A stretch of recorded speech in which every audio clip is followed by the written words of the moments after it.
L'Alliance des États du Sahel, AES, va-t-elle faire son retour à la CEDEAO? AES-CEDEAO, vers une redéfinition des relations diplomatiques sur des principes d'intérêt commun. Le premier round des négociations de la Confédération de l'Alliance des États du Sahel, AES, et la Communauté économique des États de l'Afrique de l'Ouest, CEDEAO, a débuté ce jeudi 22 mai à Bamako.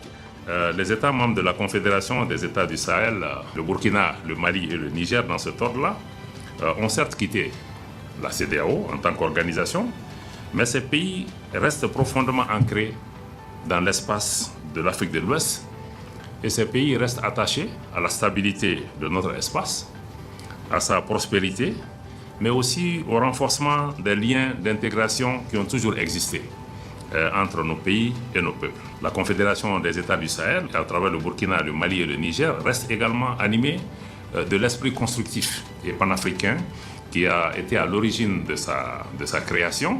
Les discussions de ces jours sont très importantes pour la région de l'Afrique de l'Ouest, car pour la première fois, nous nous retrouvons officiellement autour d'une table pour nous parler.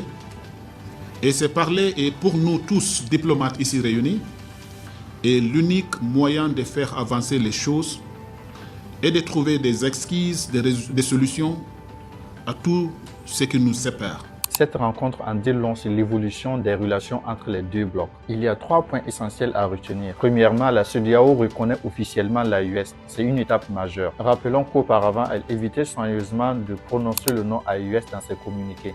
Elle se contentait de mentionner les 3 pays concernés. Aujourd'hui, elle n'a plus vraiment le choix. Deuxièmement, la CEDEAO est contrainte de faire face à la réalité. Désormais, il est dans l'intérêt mutuel des deux organisations de coopérer. Des accords bénéfiques pour les populations de la région doivent être envisagés sérieusement. Enfin, un retour de l'AES dans la CEDEAO est possible. Cette possibilité avait déjà été mentionnée par le président John Dramani Mahama du Ghana à travers son ministre des Affaires étrangères. Cependant, elle ne se fera pas sous la forme d'une réintégration individuelle des pays. Ce serait plutôt la Confédération AES en tant qu'entité unique qui pourrait devenir membre de la CEDEAO. Une chose est sûre, les lignes bougent et les rapports de force aussi. Est-ce une bonne chose que l'AES devienne membre de la CEDEAO?